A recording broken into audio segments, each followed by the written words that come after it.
Masih soal informasi sepak bola dalam negeri, kritisi kebijakan Ketua Umum PSSI Andre Rosiade desak PSSI segera rapat expo guna evaluasi dan juga ambil kebijakan strategis untuk tentukan nasib tim nasional. Usai kegagalan timnas tembus ke Piala Dunia 2026 dan juga pemecatan Patrick Kluivert, hingga kini PSSI belum sekalipun menggelar rapat exco. Penasehat klub Semen Padang Andre Rosiade meminta PSSI untuk segera menggelar rapat exco.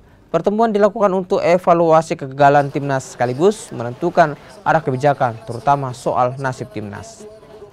Jadi sampai hari ini kita bicara, hari Selasa, rapat evaluasi kegagalan timnas belum ada.